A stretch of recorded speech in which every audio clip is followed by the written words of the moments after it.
A sneeze here, a cough there. I'm the perfect environment for viruses to gather and easily transmit to you. So protect all of us with Nippon Paint Virus Guard. Formulated with silver ion technology to destroy viruses on walls. Nippon Paint Virus Guard, keeping everyone safe. We work by order and we do it to save Malaysia.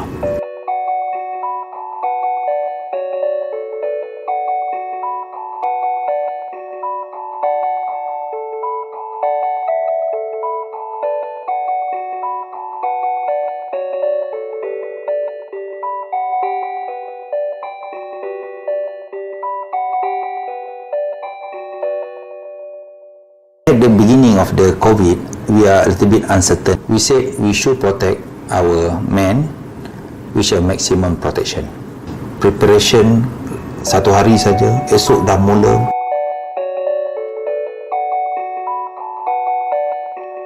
Saya ada semua simptom, saya ada demam, saya ada batuk, jadi saya risau lah.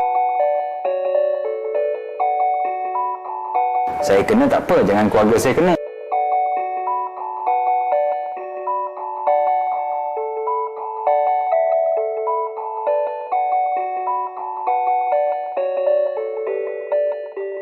The one during HADR, bring back our Malaysian from Italy. Another incident in when we bring back from the India. The one we only wear flight shadow, keep on changing.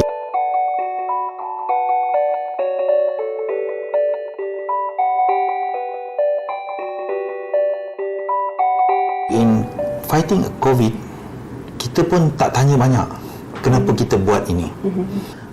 Spirit awal tadi, ni semua ni tak bertanya apa patut government bagi pada kami, tetapi kita buat untuk Malaysia dulu. Jiwa seorang anggota bomba ni adalah jiwa yang sentiasa ingin untuk menyelamatkan orang. Jadi, tak kira masa, tak kira siapa.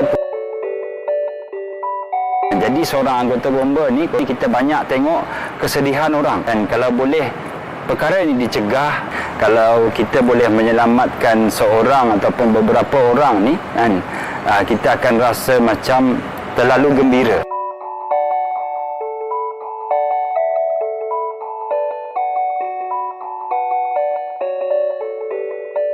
Ramai dah rakyat menghargai kita. Kita selalu pergi makan tu orang, tiba-tiba dah ada orang bayar. Apabila kita masuk dalam bomba ini, platform itu besar untuk you buat baik kepada orang yang orang lain tak boleh nak deliver. Apabila you deliver it, maybe we cannot give you money and cent, but the satisfaction itu yang penting.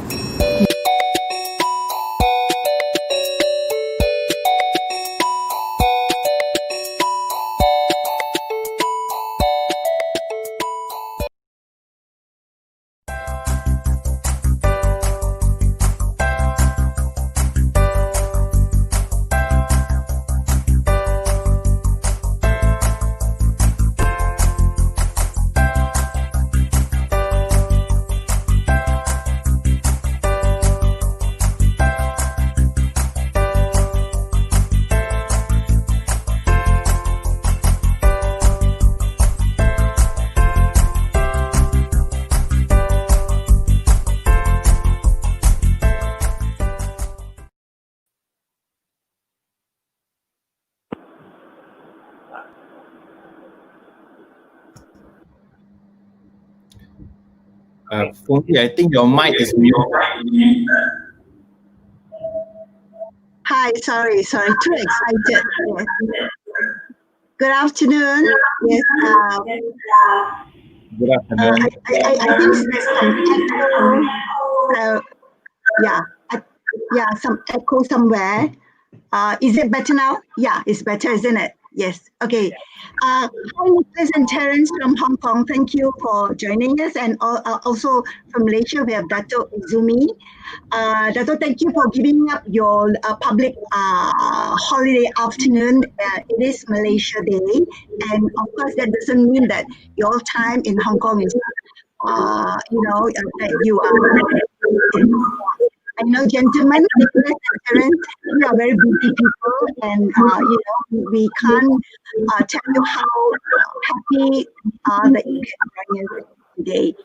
What we are talking about today is something that made the headlines in Hong Kong just late last month. The final module of the first ever modular integrated construction high-rise building in Hong Kong was topped up last week of August. Well, of course, to the uninitiated, it's like, oh, okay, what's that, right? MIC, module, cement, fine. But I think, for those, especially in the construction, architectural and, building fraternity, this is something really that, we should take up and sit down and take notice. And for us in Malaysia, maybe, I'm quite sure that it's something that we can learn as well. Before I begin, allow me the opportunity to first introduce the gentleman. Yes. First off, we have Dato' Izumi Harzani. Dato is the president of the Malaysian Institute of Architects, or PAM as we all know it. Dato began his career in Penang before joining architect MAA Sindram Bahad in 1997 and was made a director in the year 2006. Well, definitely no stranger to the architectural and design fraternity. Dato is behind the building of numerous hotels, hospitals, office buildings, and so on and so forth. If I were to quote the entire list, it will take until tomorrow, I think. So we will just leave it at that. Yeah, Dato. And of course, we have Nicholas. Nicholas, would you like to say hi? That's Nicholas. Nicholas is chairman of Ho and Partners Architects, Engineers and Development Consultants Limited, all what we call HPA in short. Well, this is Hong Kong headquarter multidisciplinary architectural practice with landmark projects scattered over 50, that's 50, cities in 12 countries with a construction footprint of over 1 billion square feet. Oh, that's huge, Nicholas. HPA is a strategic partner of HKTDC, that's the Hong Kong Trade and Development Council's Belt and Road related initiatives.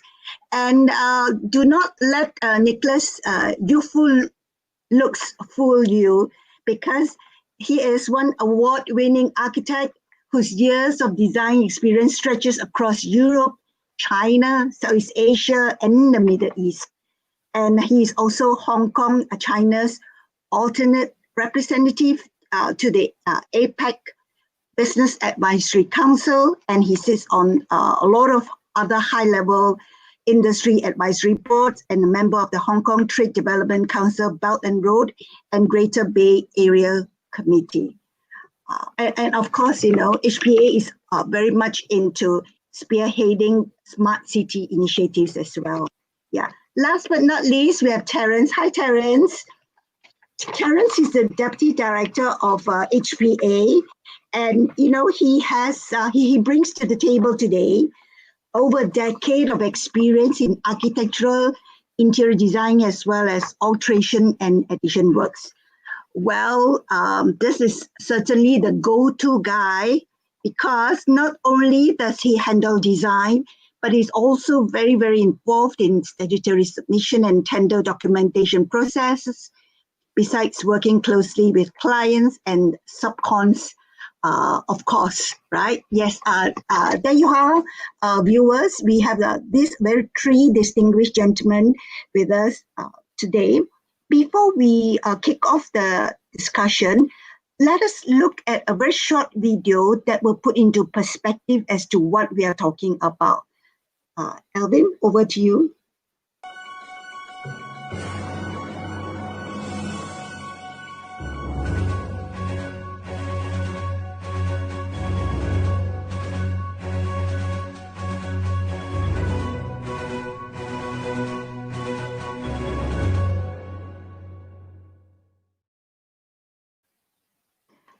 Yeah, Thanks, Elvin. That was short and sweet, and that was deliberate. It's kind of a like teaser before we we hop on to the main serving of the day. As we hear from Nicholas and Terence. Yes, over to you, Nicholas. Sure thing. Thank you. Thank you for having us. Always a pleasure to share. Good to see you again, Datok, and good to see you again, Fong Yi. To my right is Terence. Terence is our Deputy Director at HPA. Together with the team, we basically topped up our first structure of MIC building in Hong Kong. We have always been sort of a pioneer in prefabrication and volumetric precast construction techniques in Hong Kong and the Greater Bay Area, and especially DFMA. But MIC has always been a sort of a blind spot in Hong Kong that we haven't been able to tackle. We have to admit that in Singapore, probably they're a bit more advanced in terms of MIC than we did. I think they started proactively about 10 years ago, and we only gradually in Hong Kong got government support to pick that up a couple of years ago. But the good thing is we learn a lot from the Singaporean team, from the Singaporean government, and we also try to combine our knowledge with our precast and DFMA experience in the Greater Bay Area and created this MIC first building in Hong Kong. I understand from the organizer that the format might not be best suited for a PowerPoint, but if there's any photographs that we can share, I think we can dive a little bit deeper, or if you have any questions, we can go along, as we go. Yeah, whatever okay. you think. Yeah, Alvin, maybe let's show some of the slides from HPA.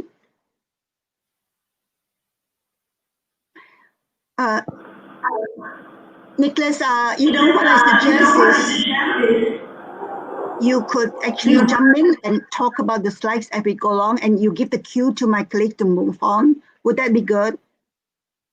Yeah, that's fantastic. We only have like a handful of slides, so we try to keep it short and concise. Sure. So over to you. Yeah. Okay. First of all, thank you for the invitation. As you see on the screen, this is our MIC project. Actually, this is the first concrete MIC project in Hong Kong. And you will see that we have over 70% of the typical floor area that's made by MIC. So next please. Slide, please. Next slide, please. Alvin? Yeah. So before we talk about how do we work with the MIC, I will show you some of the certificates that the achievement of MIC. So in comparing with the traditional construction method, so you will see that the first circle on the left-hand side, 40% to 50% that the labor force can be reduced. So I think we have to go back to what's the issues that trigger we use MIC in Hong Kong, because we have lack of labor. The labor cost is very high in Hong Kong, and the third thing is the aging labor, and of course there's no youngsters that are willing to join our construction industry. So that's why we need some way to tackle this kind of Hong Kong nowadays issue. So as you will see that MIC will help us to greatly reduce the labor force on site. So the second circle is the construction rate. Of course, by comparing with the traditional construction method, we have 40% less than the traditional method. And think about the construction rates again. As you imagine, for the external finishes, we normally use more tile for the external finishes. And in our normal practice, it's always consume about 5% of the wastage for the materials. But after we employ the MIC method, we can greatly reduce to 1% only. This is a very huge reduction on the wastage of the material used. And of course, because we we do our MIC in the factory. So some on-site tests or some water consumption that we is a must to do on-site. But after we shift our works into the factory, we can recycle the water. So you will see that after our experience in the with this project, I think called stop water, we come up with the figure is we can reduce the water by 5,000 meter cube. Yeah. So altogether, we add up all these kind of achievements. So roughly, we estimate we can have 4 months ahead of the original program. So next slide, please. Next, please. Yes. So after the achievements of those kind of figures, before we go into the design issues, first of all, BIM is a must for us to design the MIC because MIC is a kind of integration of everything. So for a bathroom module that you can see on the screen, actually we have the concrete bed shell, we have the finishes, the sanitary treatment, and also the building services all together in one go. So BIM is a must, is a tool for us to have a early design solution and early collaborations with each other by combining each professional discipline into one single design. Yeah. Next, please.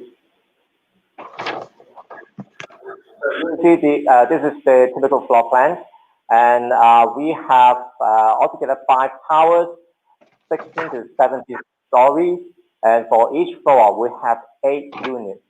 So as you see on the right hand side, this is the kind of modules that we assembled and table on here. But you will see that for each unit, altogether we have 5 units combined into one single flat unit. So the blocks that you see in the videos, that number is 3,725. So that's like the last block of the topping up ceremony that you see in that video. And these blocks are all manufactured in Guangdong area, and every day they will be carried down both by ferry and by lorries into the construction site. Yeah, next please. So this is the, you can see on the left-hand side, this is the on-site photos. Once we put the modules in place, and you will see that there's some building services on the top. And then after we have the rebars and rebars connections with each other, and then we can proceed to the next floor. And then we have the construction installations floor by floor up to the topping out. Next please. For the construction cycles, it's about 4 to 5 days for one floor. For one floor, yeah. So next is before we design the modules, as I said, 5 modules for one flat unit. So the rationale behind why we divide into 5, because the regulations of Hong Kong, we talk about the constraint of the width of the road and the size of the cargo or the flatbed. So that's why we have a kind of limitations on the geometry or even the dimensions of each unit. Next, please. And also the route, we have to think about the route from the factory to our site. Next. So it's very much a supply chain issue. How can we manufacture effectively and efficiently at the factory, but also transport it effectively on site and temporarily store on site? Because if the transportation is too fast and there are too many units, we couldn't stock them up or stack them up in time, then these factories will create a bottleneck near the site area. So so like any other business, it becomes a logistics business. Mm-hmm. And also, yeah, and also in this line, you will see that the place of the location of the tower crane. So in our construction stage, actually we have to consider where the tower crane is, because not only the transportation, but also the lifting up of each module to put in place accurately is also one of the critical issues for our design. So as you see on the left-hand side is the little blow-up plan. We intend to put the tower crane in between the entrance, such that we can have the shortest radius to lift up each module, because you know the module is up to about 24 tons. That's almost the limit of the tower crane. So we have to get as close as possible at the center of the radius. Yeah, next please. Next please. Yes. So this is the one of the pre-model that would you can see that the red color, not only the concrete shell, the finishes, and also the furniture and the sanitary equipment, that's all together done in our factory. And also, except the heater, the blue color one, that's because of Hong Kong regulations that we cannot install within the module. So you will see that almost over 90% of the trades or of the work that are done in the factory already. Yeah, next please. And after the design and after the modules, transportation, and some constraints, that you will see another issue, QA and QC. So for the MIC, one of the advantages for we employ MIC is the QC and QA, because we have a better workmanship, we have better environment for the laborers to do their work. So we can minimize the some all issue like the water leakage or the debonding of the materials, something like that. Next please. Yeah, and also we have some invention of the software that we have RFID, that we have a kind of chip within each module, so such that each module is a kind of unique, and we can trace back their where they are and their quality control history by our mobile phone. And even blockchain technology is incorporated into the sourcing and the origin of the construction of the blocks in order to create this sort of hardware to software management platform. Yeah, next please. So just show you guys some more photos about the progress of the installation. And next please. So one block takes about 10 minutes from lifting into fitting it perfectly into the concrete structure. So it's a very fast, 10 minutes. We thought it was going to take half an hour, but at the end it only took like 10 minutes. And the tolerance, like a lot of people ask us the question is, what it's like doing Lego blocks here. So what's the tolerance like? The tolerance is about 3 millimeters. So it's highly accurate. 3 millimeters is extremely little. Yeah, and of course, safety concern, we can greatly improve the safety on site, because lesser different trades of work concurrently working together. So better safety. Yeah, next please. Yeah, some completion photos. So on the left two, you will see the modules that just like put in place, and you will see that the two modules in between, that's the gap that we have to have some final touch up. So you will see that we did a lot of red tray on site. And the right two, that's the final completion photos. As you see, after we taking out the protection of the packing of the furniture, that look like that. And also the right hand side, you will see after we touch up the gap and the finishes, that the appearance looks like the same as what we have normally. Yeah, next please. And this is not line. Yeah, the current progress of this project. All the 5 towers have been completed, and that's why we have the topping out ceremony in the last week of August. and we have, I think, 3 months more to complete the external work. Otherwise, the project will be totally complete. And yeah, that's it. Thank you. Thank you. That's very interesting. Thank you so much. I'm sure, there'll be a lot of questions that would be in the mind of our viewers right now, things like, ranging, like, what does all this MIC mean for the consumer? In terms of the cost, the pricing of the product that, is being built, the pros and the cons and the lessons learned. But before we dive into that, I just want to jump into, what you mentioned, Nick, about Singapore being 10 years ahead of us. And they've actually done this a decade ago. Incidentally, I actually was with a Singapore developer yesterday. And, we were just chatting about this fireside chat and also about MIC. So his feedback to me was that they had a lot of issues with leaking. From his tone and manner, it was obvious that it's not something that he felt that, that they would be getting into in a little while, And his explanation to me was that, because of the weather conditions in this part of the world, especially, because of contraction and expansion, that there's a lot of movement between the panels, and that's problematic. Yeah, as opposed to, the case of maybe in a cruise ship, you do MIC, for the entire cabin. So that's no problem, But when it comes to high rise, he feels that there are these issues. Do you agree? Maybe you could share some of the insights from your end.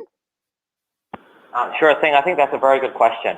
I would certainly get that a lot as well. I think for Hong Kong as a second guy doing MIC, we did a lot of research into the Singaporean model, into the Guangdong model, what's good and what's bad, and how we can improve these sort of deficiencies of MIC and try to make it better, the Hong Kong version a bit better.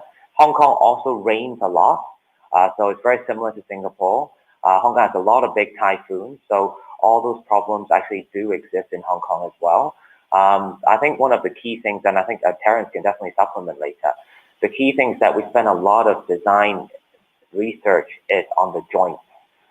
Because MIC, one of the limiting factor or the most important part is the actual block to block joint. The block itself, you can make it as waterproof, as well designed, as well made as possible at the factory. That would definitely be better quality than if you do it on site. But between blocks, that detail, that double wall joint, that kind of treatment, that would determine the issues that you mentioned. Terence, do you have anything to add? Yeah, and of course for the modular constructions, so for each module when they put in place, that would have a double wall effect. Especially in Hong Kong, every inch of the area is so expensive. So after if we do the modular constructions, that we have no choice to have a more wall or double slab that occupy the space. So this is one of the issues that we have to deal with in Hong Kong. So like in Hong Kong, why it works, and I'll be very honest, it's not for every building, right? MIC is not it's not made or created to be all the buildings, but certainly mass building or mass industry standard is something that we want to push for. Why Hong Kong is best suited is because construction cost, like Terence mentioned, is very, very expensive.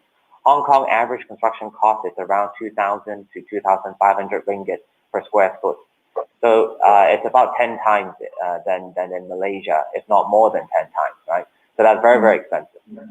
And also, second is, the Terence also mentioned, it's the age. So average construction workers' age in Hong Kong is around 55 to 65 years old. And we're lacking of construction labor, and there's no import labor allowed in Hong Kong. So imagine the average age older, that means, and workers are reduced. So you have to pay more, but you're getting less because a construction worker at 65 years old is not going to be as productive as a guy at 30 years old, at 25 years old. So you're actually paying more but getting less. So the construction cost is so expensive. And I think it also works because in certain sites in Hong Kong, especially more remote, it's very big, it's sizable. So MIC will be able to implement because the site constraint is not as high. Versus in a city center, land is extremely small, whereas the transportation access to that land is limited. The site is very small. Probably MIC won't work because there will be a lot of limitation on the views, on the regulations, on the orientation of the building, so on and so forth. So it's not for every building, but for, let's say, mass housing or for quarters or for hotels or office that's off-center, I think that's a very, very good solution to control the cost, reduce the time, and improve the quality. It's definitely a very, very good solution. But I'll be very honest, this project is the first in Hong Kong. In the summary that Terence has mentioned, we use less manpower, 40% less. We have less waste, less pollution. We have 40% reduction on time. But he didn't mention about the cost. He hasn't mentioned about the cost. That's the one thing he didn't say. So because this is the first project and because there isn't an economy of scale yet, and we all know first project usually takes a bit of extra courage to push. So this project is a little bit more expensive than a traditional building methodology, but just purely because it's the first project. As these kind of projects build up with economy of scale, then the prices will drop. But time saved is also very, very important in Hong Kong because time is money. Sure. Thank you. MIC sounds to be very exciting, but yet quite nightmarish for the designers, I think. Maybe let's hear from Dato' Izumi. Is MIC something that is in the conversation in Malaysia right now, or not at all, Dato'? Yeah, maybe before I go to that, I would like to respond just now about water leakages that you mentioned in construction today. I think because what Nicholas has been explaining is about the MIC, more of volumetric modular integration system, and I don't think that system, MIC system, has as much issues with the waterproofing compared to the flat pack system. So what we are, what are commonly used in our country today is a flat pack component system, where actually the IBS component was constructed or fabricated in different components for the floor and the slab. So this is where actually the potential leakages that happen at the joint between the floor and wall. So this is the big issue that probably can be resolved by adopting this volumetric construction process and the modular system. So back to your question, I think yes, our government has been trying to push for IBS. I will talk about IBS first before we go to MIC, because we are still in the hybrid situation here in Malaysia. We are still far behind if you talk about a volumetric construction of MIC. So we are still pushing to get more involvement in terms of construction and participation from the industry player to adopt IBS system. So this is considered as a very basic prefabricated industrialized building component, so IBS. So we are still at the early stage, but somehow I think in last year, the Construction Industry Development Board of Malaysia, CIDB, has come out with a good guideline for volumetric modular system. I think although that maybe not many industry players are aware of this document, but it set a very good standard and information that can be usable for the industry player in Malaysia to adopt.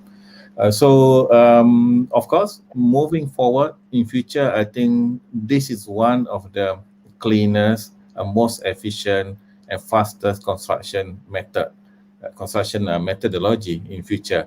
But how to get there? These are the challenges. I would say that I'm very interested when we talk about integrated modular construction. When we say integrated, it's not just technically. The most important in housing development in Malaysia, for example, I think similarly with Hong Kong, housing is also an issue here in Malaysia. So the lack of supply at one time, and suddenly we say that oversupply, but in reality, I still believe there's not enough supply of houses here, except that the people who deserve to have the house, they still do not have the opportunity to own a house.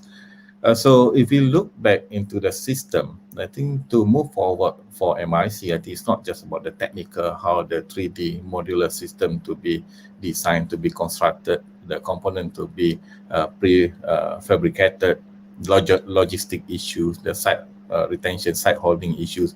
But we have to integrate the whole economic equivalence elements. So the economic balance is very important. The way the traditional construction being done in Malaysia today is stay that the stages of payment, for example, in housing delivery system, when you completed the structure, the column, the beam, and then you get a payment. The next stage, you install the wall, you get a payment. So we have to change the system. Okay, if we want to adopt the MIC, then we have to change the whole delivery system, including financing for the project as well. So when there are understanding in this new delivery system, then only we can apply in our housing delivery. So that finance structure, the sale and purchase agreement need to be redrafted to adopt this system. Yeah, thank you, Dato. But you know, you work very closely as PAM president. You work very closely with CIDB. Is there any effort, or is there something brewing in the sense that we are looking at that seriously? Yes. I think the government is very serious. Even the government set policy that for all the project, the government project, okay, you must use 70% of IBS component. So this is a basic IBS component. I'm not talking about the volumetric modular system yet. The basic IBS component. But from the study done by CIDB, in the private project, it's only 14% of the private developer actually adopt this IBS system. But in the government, I think more than 70% now. Okay, mostly the project is a simple, not complex project, like the school project, a hostel project. But when it comes to a more complex design projects, it's not much of IBS component. But however, I would like to share with you also, even in Singapore, okay, a lot of volumetric and IBS construction in Singapore, some of the building components actually being constructed, fabricated in Malaysia, in Johor, in Negeri Sembilan. So we have the technology here. We can export some of the component. What we don't have here is the will to adopt this system. One of the issue why I say this, because the labor cost here is very, very cheap. And with the IBS, with the conventional construction system, you don't really rely very much on the skilled labor, just general labor, and you can get it very cheap locally here. But the transformation from the conventional construction system to the new MIC or volumetric construction system, then the requirement for the skilled labor will be a lot more compared to the conventional.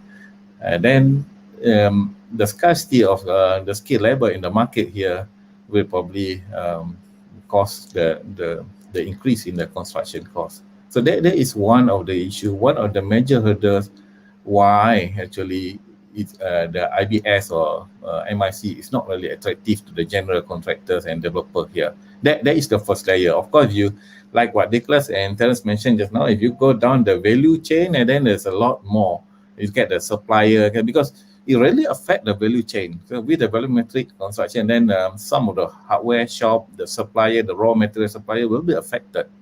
It will be affected with the industrialized system. So there are not, you have to look at this in different angles, many angles. So Right.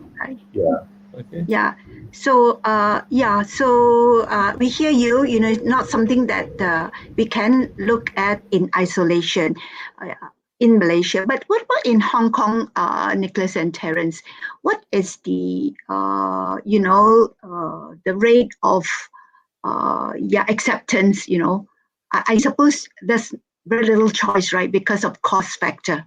So it's either IBS or MIC or no go, right? You can't jolly well revert back to the traditional way of construction because it's simply too expensive. Is that the case? I think yes. That depends on the project itself. Hong Kong is quite interesting in terms of public and private markets. For public markets, I think, okay, in general, MIC is a very good technology, but it cannot be implemented without huge amount of government support. And by huge amount of government support, I mean sometimes with the double wall, like the double wall issue, the area wasted on the double wall and joints have to be exempted. If not, use GSA or plot ratio incentives to attract people to do it.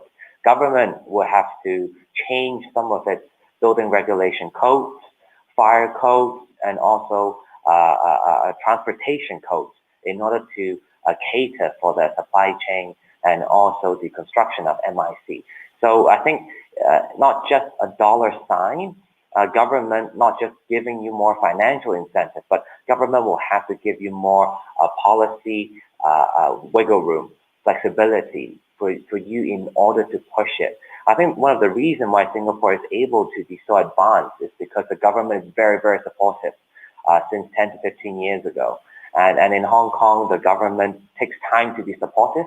Let's just put it that way. It takes time for Hong Kong government to be supportive, and we feel like the time right now is there. But as I mentioned, the cost is still slightly more, but we're bullish. The benefit outweighs the cost because of the time, the labor, the wastage, so on and so forth, which is these parameters, these metrics, we treasure very, very much. But back to your question, I think public sector, we have government support, then we can push it fairly easily. But private sector, especially Hong Kong, interesting market is for the selling price, probably 10% or 20% is the land cost, 20% is the construction cost, or 10% is the construction cost. And the margin is around 70% at some times for private markets. So for the developer, spending more on construction costs is not something that they would be worried about because they are selling so much higher. Whereas in other countries, maybe construction costs account for 50 or 60% of the selling price, then that becomes a big concern. But in Hong Kong, some projects we work on, the construction cost is only 5% of the selling price. So I mean, it's for them, it's really about making the building sexy, using the best materials possible, so on and so forth, in order to command that selling price. So private sector adoption on MIC will be difficult because the site is relatively small usually, and construction cost is not a big concern to them. But because MIC, you see in our building, the form is very regular. If you want to do something funky, MIC is probably not the way to go. So I think private sector will be a bit trouble in Hong Kong, but public sector adoption with government support is happening, whether it is for housing, for staff quarters, for hospitals, for schools. Now we're also all relooking into using MIC. Right. In the context of Malaysia, do you see the need of, for instance, the government giving incentives to developers in order to adopt something like MIC? This actually is in a question that we have just received from Adeline. Do you see the government doing that? Does the government need to do that to push MIC forward? Yeah, at the moment there's not so much carrot, but there are more stick than carrot. So I say that because the government try to encourage through the awareness program. Of course, the awareness level I think increased a lot, so people know that there's a reduction in terms of construction waste, and then in terms of the usage of labor on site, in terms of time, but it is not enough to motivate the developer, the builders to adopt the system entirely. So then the government start to impose a policy. For example, now for you, before you can start construction of any project, you must get the development plan approval or the planning permission approval. So many local authorities through the state government impose the requirement that you must be able to achieve the usage of at least 70 points of IBS score point before you can get approval for your project. And then in certain condition, they give a lower tolerance of 50 points. It depend on the local authority, it depend on nature of a project. So this is how the government try to push for their objective to increase the adoption of IBS. But if you notice that I keep on saying IBS, not MIC, because we are still in the hybrid mode. At the moment. The adoption of the IBS component mainly on the wall and slab and a certain part of the structure. We don't really focus on the volumetric, not even for the toilet component, for example, at the moment. So I think what the government has also established the industrialized building system center, research center, and also training center. But we are still not there. We need to train more people. Sometimes those people that are trained at the center, they don't come back to the industry. They don't come back to the construction industry. So this is something that I think government need to put more efforts so that we can have more skilled labor. And then of course we have to look at the remuneration part of it as well. The reason why not many people come back after they been trained, because we don't really distinguish at the moment between the skilled labor and the general labor. So I think there must be in terms of remuneration must be a distinction between skilled labor and the general labor. Then it will attract people to come and join this industry. Dato', there's this thing that to me, I find it a bit conflicting. So perhaps you could assist me to educate me at this point. On the one hand, we have like the government agencies reiterating that IBS is the way to go forward, it's going to be cheap and so on and so forth, all the positives. But yet at the same time, we can see that developers are not that excited. What actually is the issue? No, we are very comfortable with our economic system. I just want to talk a little bit about the economic cycle. We are too used to the 10 to 12 years economic cycle. So we know that, during the boom time, everybody start to construct, start building. And then we will have shortage of labor. And then we try to appeal to the government to allow us to import foreign labor. So the foreign labor can be from Indonesia, Bangladesh, or other part of the world to come here. So we are too used to the cheap labor cost.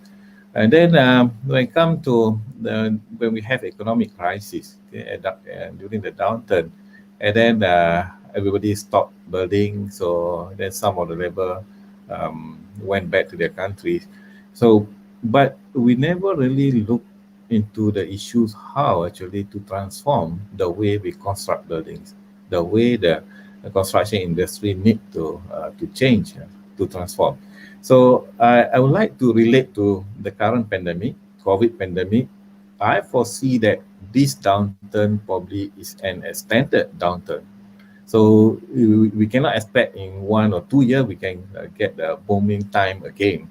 So this is just a perfect time for us to relook into the whole construction industry, the whole construction methodologies.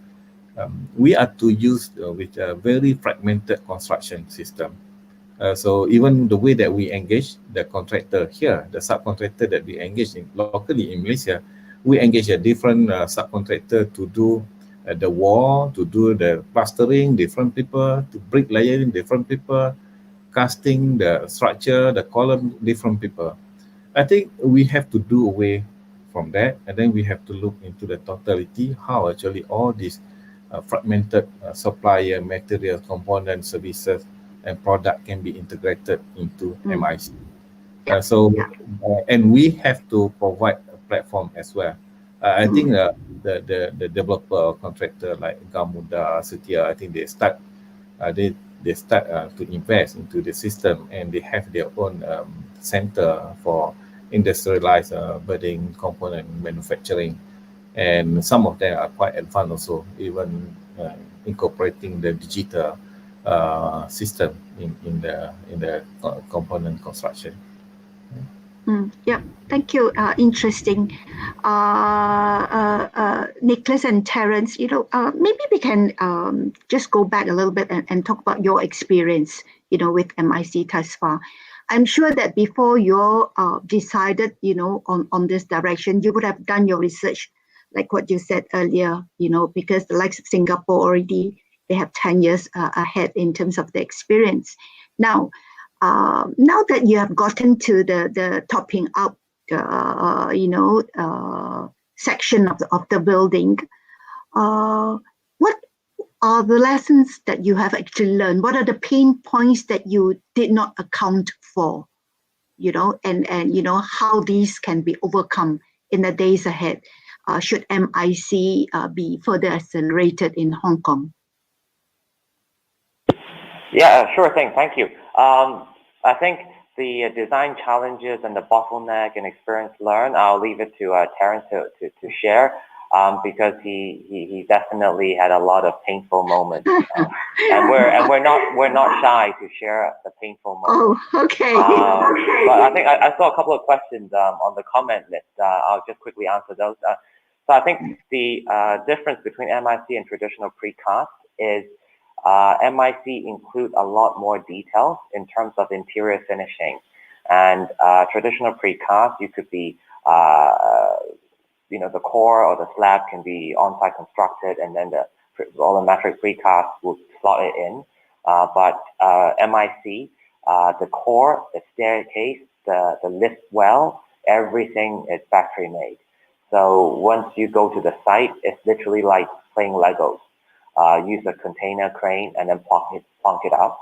So MIC is try to reduce as much work done on site as possible. So MIC, the interior cabinet, the light fixtures, the sink, the toilets, the tiles, the wallpaper, everything you can think of is inside. So it's very, very detailed. But again, not every project can do that. So for example, some of the public housing projects in Hong Kong, we're having trouble convincing the authorities to use MIC purely because they don't do interiors. So they're currently using volumetric precast, and because the deliverable product does not include any interior, so for them to switch to MIC, the actual benefit is not that much. So that there's also another issue, right? So because they're so used to the old system, and MIC might not have extra benefits. But a design problem, Terence. I think the most painful one is COVID-19. This is one of our unexpected events because during the construction, we have the COVID-19 in between. So as you imagine, in the past we built towers we build it from the ground. But right now, we actually build the towers by the factory. So since the outbreak of the virus of COVID-19, most of the modules have been stuck in Guangdong, the factory, and we can we have to proceed with the manufacturing of the modules, but we can deliver on site for installation. So that's why you see we will just have 4 months ahead, which is quite good, but eventually we can have a much better result if we don't have the COVID-19. So I think this is one of the lessons we learned from this first concrete MIC project. That if we have another chance to have the second MIC project, I think we have to, before we go ahead with this project, we have to plan ahead with this kind of accident or this kind of coincidence. I don't know what to say, but a better logistic or a better planning of the supply and the better supply chain is one of the crucial issues for us to consider about.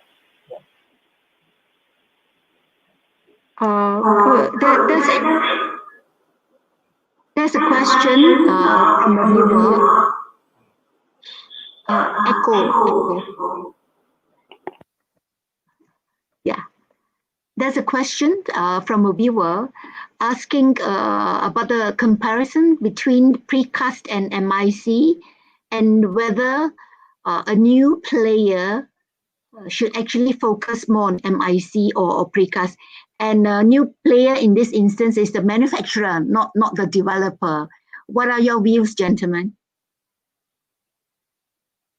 Dato', you want to start? Yeah. Okay.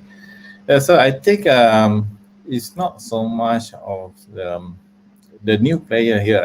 I think it is developers driven or the project owner driven. So it's not about the manufacturer, because most of the time the production of a building component is depend on the design and depend on the need statement of the project owner. So the architects or engineer will prepare the component based on what is the intent and the design intent, also the need statement by the project owner. So okay, the like I said before, okay, before you can get the buy-in for the MIC, I think in the first place you must make sure that people, people participate in the promotion, but the one that government is doing now, so that we have to make sure they are buy-in in the IBS and in the volumetric construction first, in the volumetric module first, because I would say that MIC actually is the third stage of the industrialized building technology. It started with IBS, and then after that, a volumetric, where everything is being constructed in 3D component rather than just a flat component.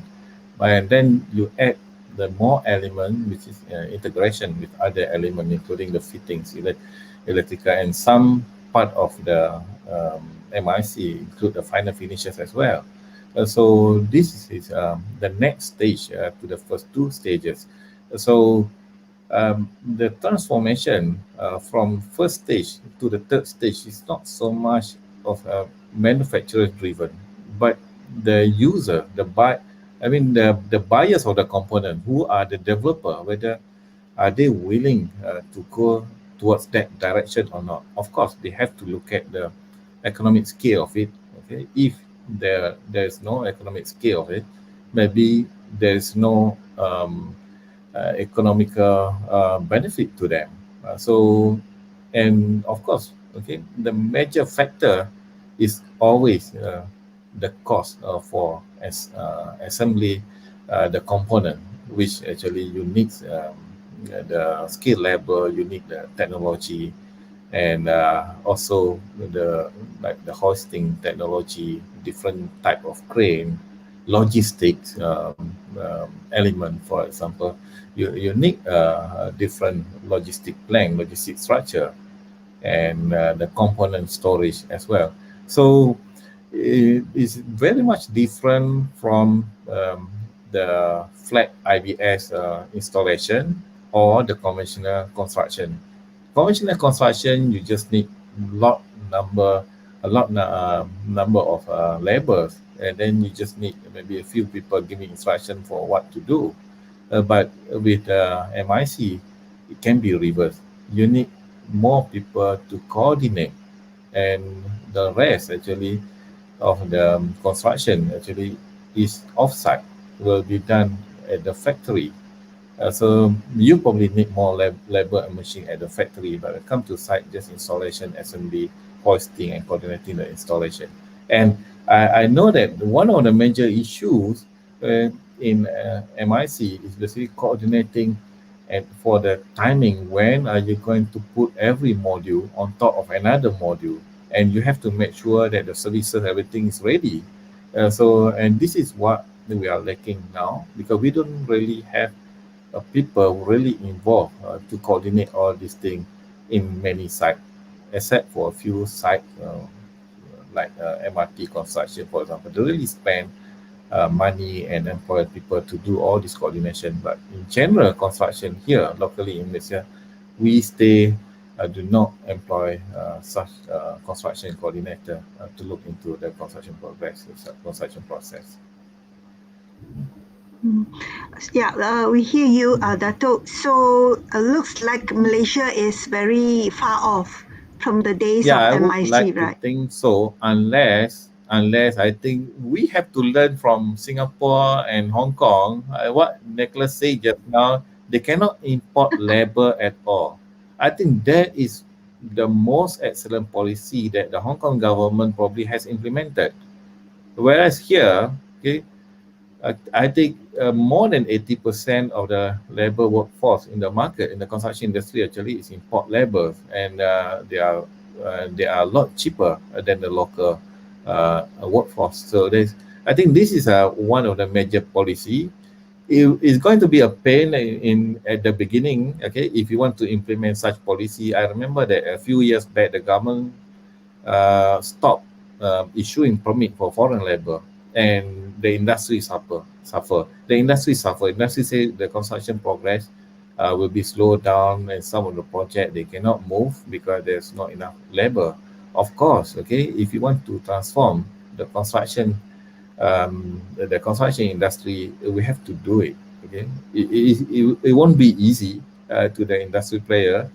Okay, but this is something that government have to seriously look into, including modernization, mechanization, industrialization. Maybe we need to use more machine than human workforce.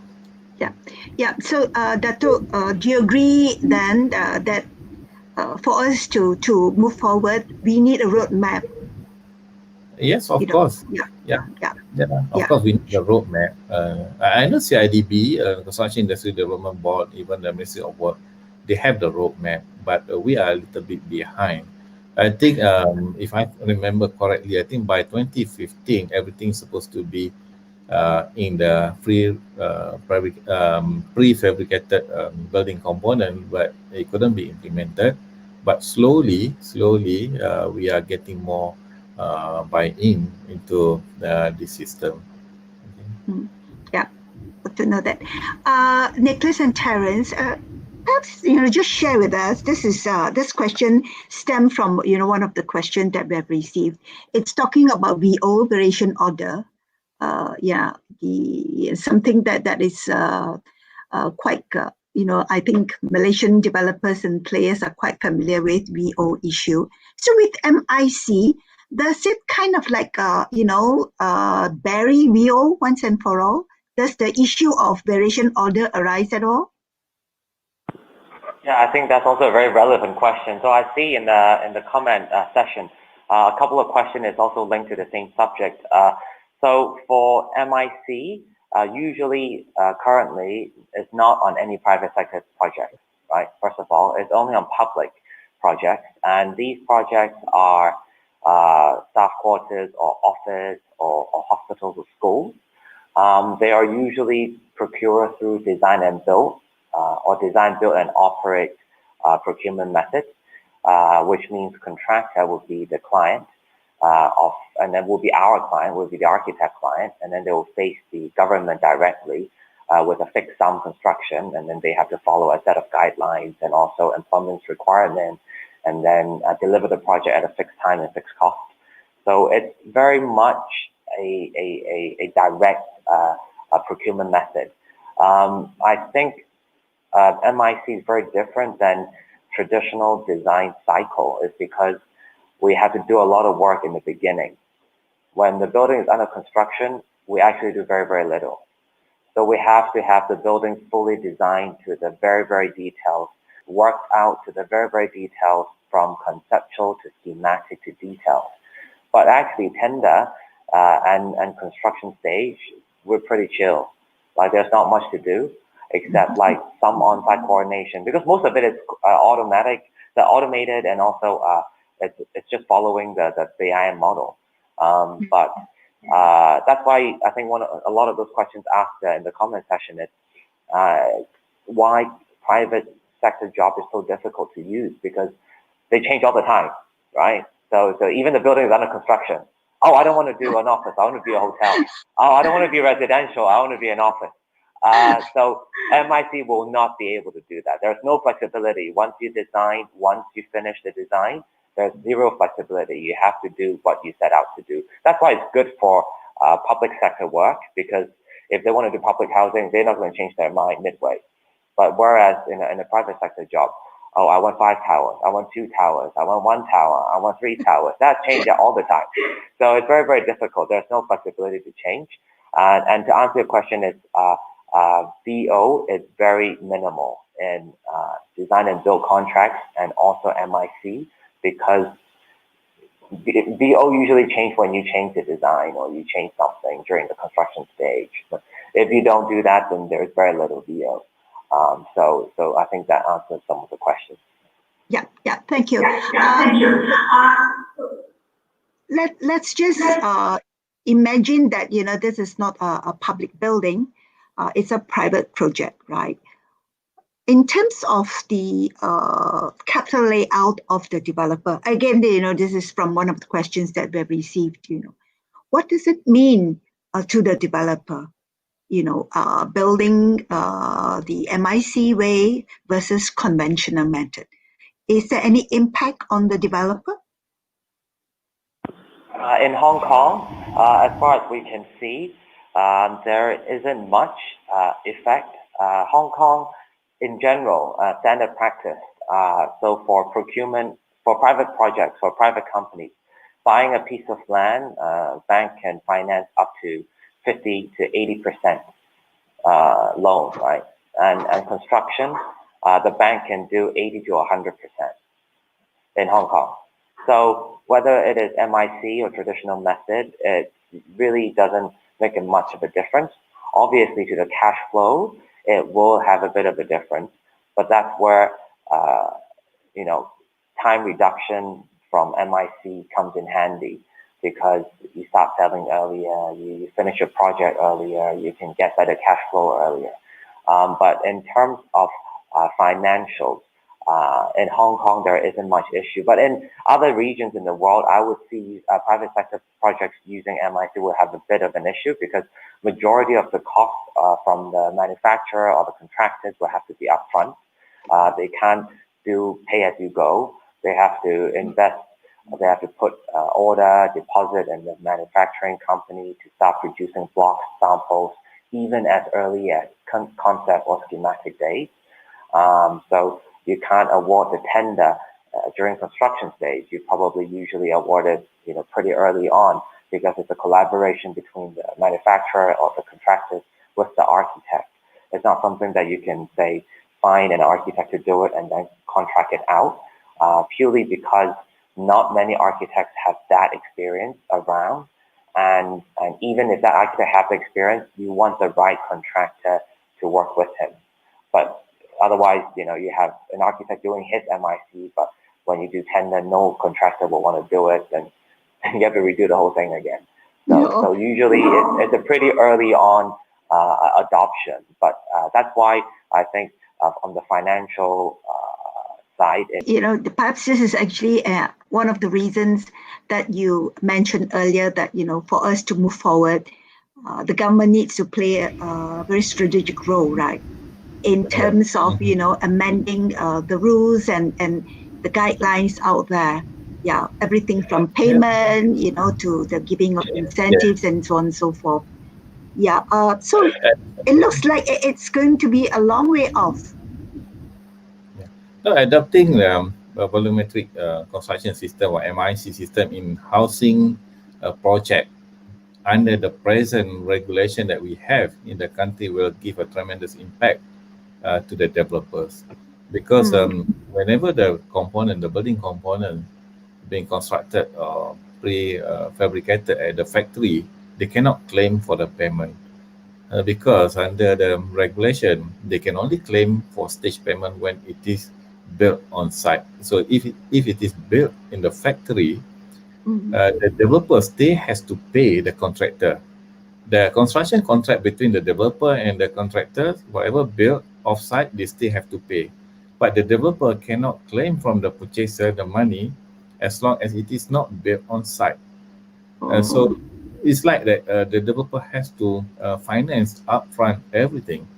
So unless if the developer go for build then sell contract, sale and purchase agreement, because in our country there are two types of sale and purchase agreement. Sell then build means that you sign the agreement to buy, then progressively the developer will start construction and then the payment will be done progressively. The other one is build then sell. You sign the agreement, you just pay 10%, then the developer will start construction until completion, then only you pay the balance of 90%.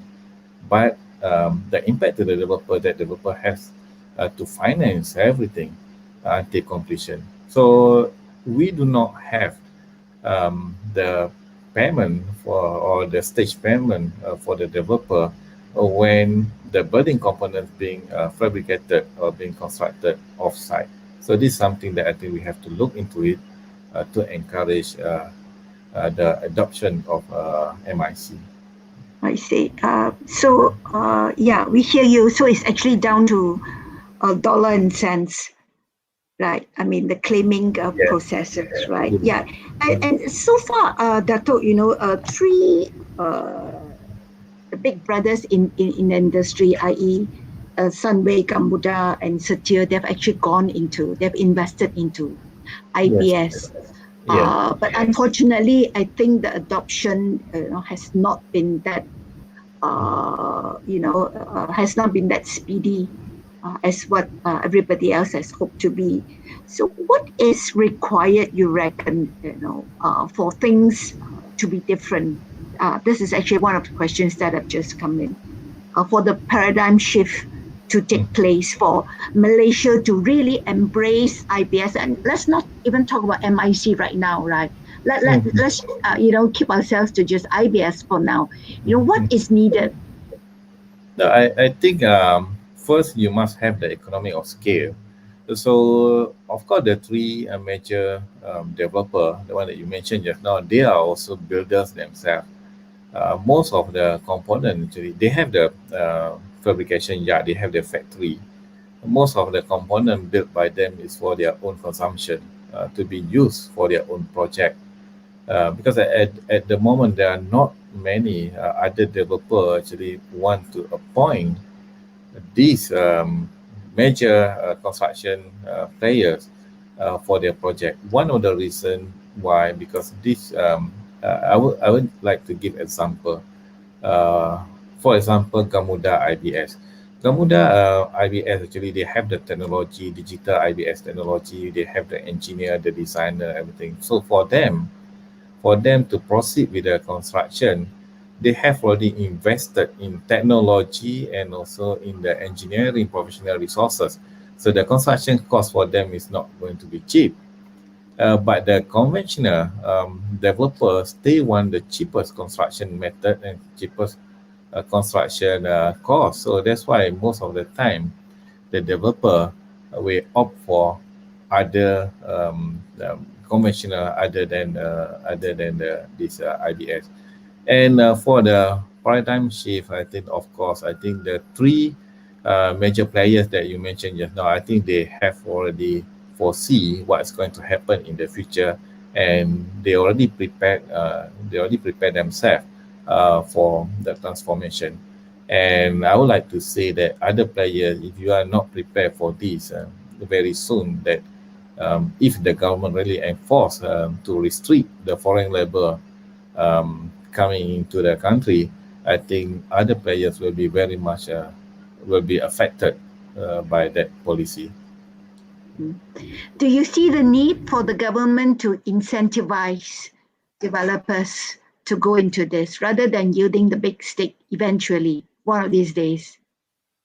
Yeah, of course, there's a need for that. Okay, but whether the government have the luxury to do that or not, there is another question. I remember when we introduced the green building, for example, the rating tools and certification for the green building is similar. Similarly, government incentivized. So basically, government give the tax reduction to certain component that use the cost for component that use to achieve the green and sustainability design. So if the government can use similar concept for the prefabricated component or MIC component, then maybe through reduction or tax realization or reduction of tax, maybe there's something that can attract the players to invest more in terms of a prefabricated component. Right. Thank you for that, Dato'. Nick and Terence, I think there are a couple of questions that have just come in on cost. Compared, the conventional way of construction versus MIC. I think, Terence, you did mention in the beginning, maybe, you may just want to elaborate a little bit on cost differential between the two types of construction methods. Okay, for the cost-wise, I think I can only say that it's slightly more than the traditional method because that's not much suppliers that they can quote their price for the project. So I think the clue is once the market has been built up, that means more suppliers and more competitors to join the tender, and I think that the cost will be lower because we have more competitors. So we could expect that after this, the first concrete MIC project in Hong Kong, after the market, more market is, that means more suppliers, and more suppliers to join, and we want back to the market to have a bigger market that we can share with more suppliers. So you see the relationship between these two things, and I think the cost will be lower and lower after this first project. And I think that maybe, in my view, my estimation, the cost will be about 10% less than the traditional method. Yeah. So cost is actually not that much cheaper. That's why when you mentioned if Malaysia is a good place to do it, I would be very cautious, purely because Hong Kong construction cost is crazy, and we have no import labor, no labor, because the old labor, we're very old labor, and prices in Hong Kong is very high, and time is of the essence. So in a place like this, it fits quite well if we need to do large-scale development in a very short period of time. But in Malaysia, maybe in city center, in off-city center, it might make sense if the manufacturing supply chain is very, very low, kept very low in local manufacturing sector. But I think currently, even in the future, we're not looking at huge amount of financial savings or cost savings, but more on the peripheral benefits, on time, on labor, on resources of pollution, so on and so forth. Yeah. So we're talking about environmental environmental considerations. What about like a fire safety in the MIC constructed buildings? Is there anything that you could share with us? Any thoughts? Sure thing. I think for MIC fire safety, they're all very safe. I think an earlier question asked was what types there are. So there are 3 types of MIC around. One is concrete, which is what this video's the first project is about. Second is pure steel. So steel MIC is actually quite popular in Taiwan as well because of the earthquake and all that, and also in Japan. So steel MIC.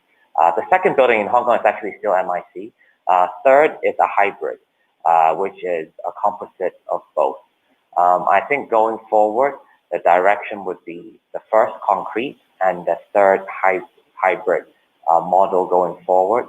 Fire, I think fire code for steel structure, it's a bit of a taboo in Hong Kong building industry, just purely because not a technical issue. Technical is fine, but the building regulation hasn't quite caught up to it yet. But yeah, do you have anything to add?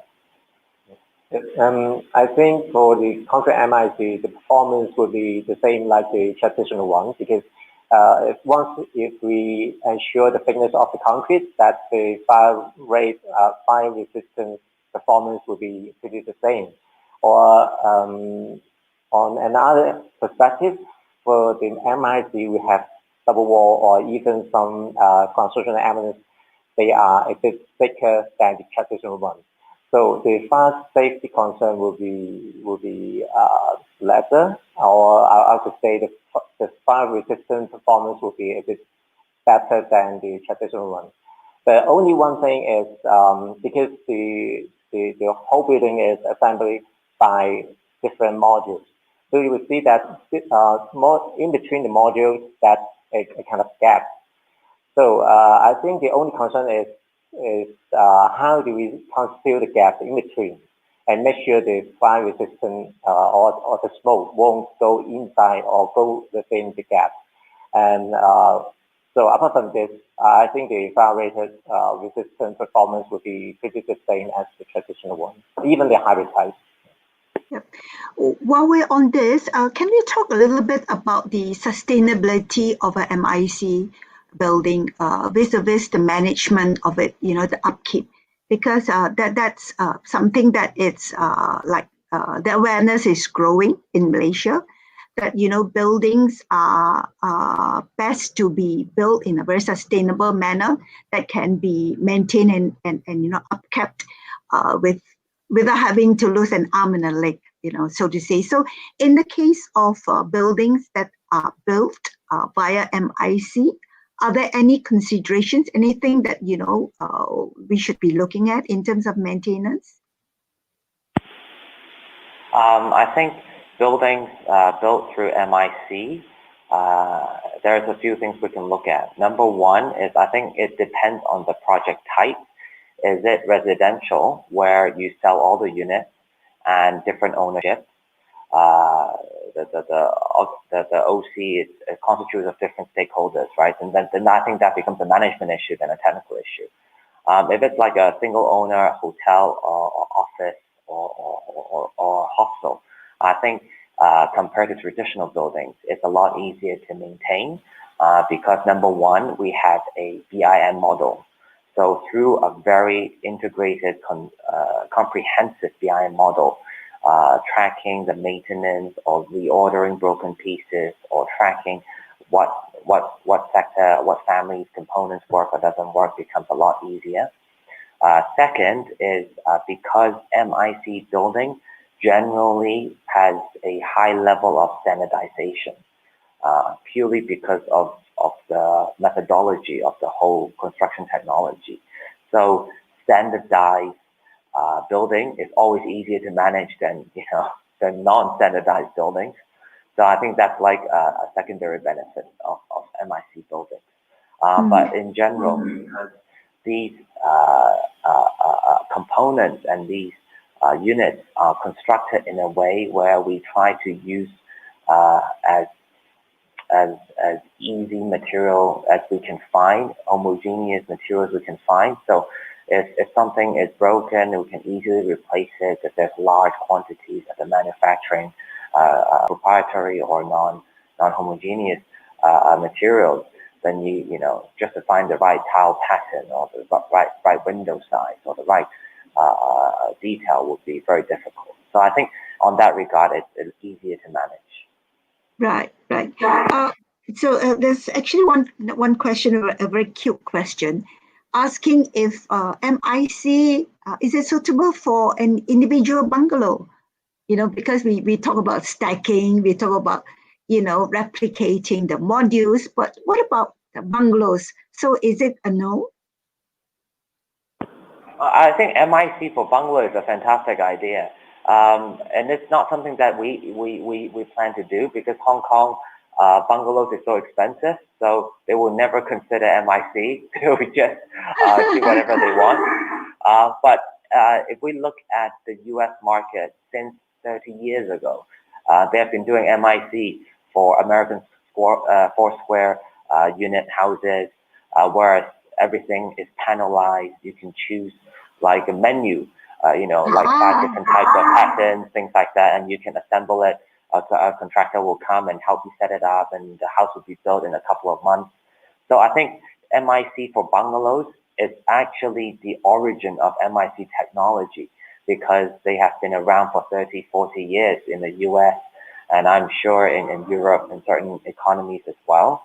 But applying it to an industrial scale on a high-rise building is what I think Singapore and Hong Kong and Asia is trying to excel at because we have greater demand for high-rise. Interesting. So it's like a la carte. You just open the menu. Absolutely. So if you go to the US, since 30 years ago, they have like this build-a-book catalog, and then you can pick, is it 4 square or is it different sizes of the layout, and then you pick the panel. You want wooden panel, you want carpet, you want wallpaper, and then a window, you want arch window or you want square window, and then you roof, you want pitch roof or what, and then you check, and then you know you order, manufactured in the US. But I'm talking about non-city center like Midwest or Texas or Florida or Minnesota. Those houses are basically all MIC if we think about it. And I think those MIC buildings, the most important part that makes it sustainable is the details, it's the joints, which is the real technology. Because the construction of the panel is just like any manufacturing or the construction companies, but the real technology lies in the details, in the joints of different parts. And I think that on the bungalow level has been very advanced. In US, yeah, very advanced. Yep. Okay. Judging, you know, from the feedback, you know, that Nicholas and Terence that you have received from the government, because indeed, you know, the building that we are just talking about is actually a government quarters, right? It's for the firemen. What is the feedback? Is the government serious in pursuing MIC? And do you also see the private sector jumping into the bandwagon? I think the government is very happy, and they are definitely have more conviction and commitment to push, because seeing is believing, and seeing the first one being built in record time with so many benefits, they definitely have more conviction to push, at least for the public sector.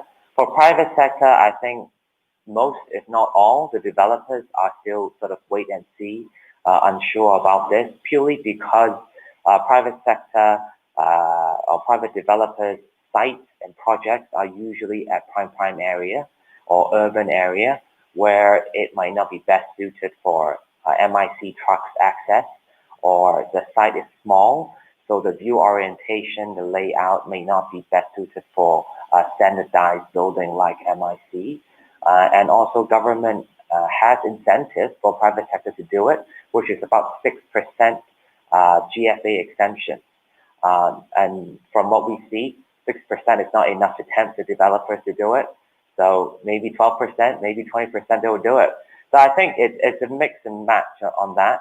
because the site is small, it's in urban areas, but if it's more distant, more further out with 6%, maybe developers will do it. So I think it's sort of a wait and see moment right now in the private sector. But with COVID, I think everything is just a bit slower. But at least the government is pushing. I can tell this administration has a very strong commitment to push MIC. Dato, you want to share with us your thoughts for Malaysia? I was looking at this one question, okay, directed to me about Johor. Okay, I would like to respond to this. Okay? And the question says that in Johor, the southern part of Malaysia, we have a lot of the suppliers for IBS, and it is for mainly targeted export market to Singapore. So the question asks that if we have the technology, we have the manufacturer, fabricator, and also supplier for this component, but why the take-up rate is still very low here, but not in Singapore? So I think manufacturing or fabricating the component is one part of it. Like what Nicholas said, that you have to, in MIC, you have to coordinate all the design, everything done in the factory. But the other major part is that the coordination for installation and assembly at site, the logistic part as well. So this is where actually we are lacking at the moment. We don't really have the right people to coordinate the work at site and the right people actually to handle the logistic issues. Logistic is not easy, especially if the factory is down south in Johor, and if your project in city center Kuala Lumpur, you will have more issues with logistic, handling the transportation contact. And back to the question, I think what we can learn from Hong Kong as well. So I think Nicholas did mention that they are quite successful when the project is government driven, especially for the government quarters. I would like to take this opportunity maybe to convince our government to look into this more seriously. I think government has to lead by example, okay? To drive the MIC further, I think the government need to start to initiate the collaboration for a project, similarly like what has been done in Hong Kong for the government project, government office, government quarters that maybe should focus on MIC construction method, and let's do less with conventional, and hoping that something that can be learned, and the private player, the private sectors also will be attractive to this, because as usual, okay, as a business people, they don't like to be the guinea pig, so they always wait and see what are the benefits. I also like to share with you, Fung Yi. So I came across with this report by CIDB, a cost comparison between the construction using the IBS method and the conventional. Surprisingly, from the analysis, actually, the construction cost for the IBS actually is about 15 to 20% cheaper, or 15 to 20% lower than the conventional. This case study actually is in Malaysia.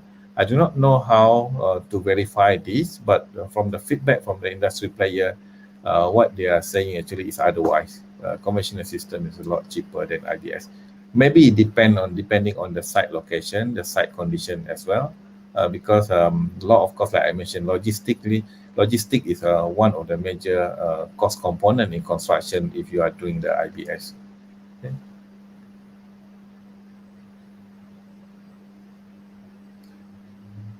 Fung Yi, your mic is muted. Oh, sorry. Yes, I said thank you, Dato. That's very interesting. Certainly something for us to take up and clarify with CIDB. Yeah, Dato, just one question has just come in very quickly, asking if in the Malaysian context, do we have the kind of expertise to come up with these modules that are of quality, that are good enough for MIC use? Do we have that kind of expertise? Yes, of course we have. We have the actually the coordination is not very complex. Okay, it's not very complex. It's just that I think with BIM technology today, basically what we are doing as a professional architect engineers, basically we construct the building virtually using the building information modeling system. So before the building component be fabricated, everything actually been constructed virtually. It's similar to actual physical construction, except that it's been done in the computer 3D model. And of course, today they are talking about 4D, 5D, and then there's a lot of other 6D. element information, 6D Yeah. also, even Yeah. maintenance of the building, the life Yeah. cycle of building. But I think we have that technology, although that there are still not all consultants in Malaysia actually adopting BIM, but I think at least 20 to 30% of the consultant, especially architects in Malaysia, actually adopted BIM. So there's not an issue for us to get the consultant or professional to design for the MIC. But the major issues is that whether the developers or the project owner willing to spend on that or not. Because at the moment, the views of many industry players, BIM and MIC is still something that will cost them extra. But in reality, I would like to share with you as well, as a practicing architect, I don't see BIM as something that will cost you extra. But I always see BIM as something that will make things more efficient and also cheaper. So there may be a little capital investment at the beginning, but in terms of productivity and efficiency, it's improved a lot. Okay, so overall, actually, the adoption of BIM will save a lot of cost to the designers, to the professional as well. Yeah, thank you. Nicholas and Terence, do you have something to wrap up? Because I think we've been chatting for more than an hour and a half. Yeah. Is there anything that you guys? I think just to add is I think MIC is not for every project, but it has huge benefits for mass scale type kind of industry projects. It is something that requires huge amount of encouragement from government, and I think after the encouragement comes the regulation to enforce people to do it. And then you have enough people doing it, then the cost will be low, the efficiency and effectiveness will be very apparent. So it's, I think, first we have to understand, second we have to encourage, and third we have to regulate and enforce, like anything. And I think Singapore has done that very well. Thank you. Dato, and Terence, do you have anything to add?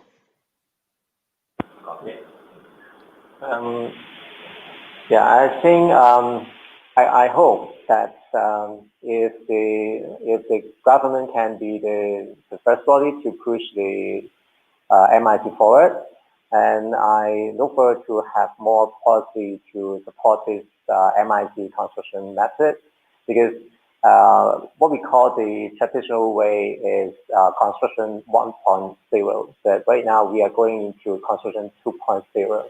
I hope we can we have a step forward, and then after the construction 2.0, we can have 3.0, 4.0, something like that. And actually, we are studying some new technology about the MIC.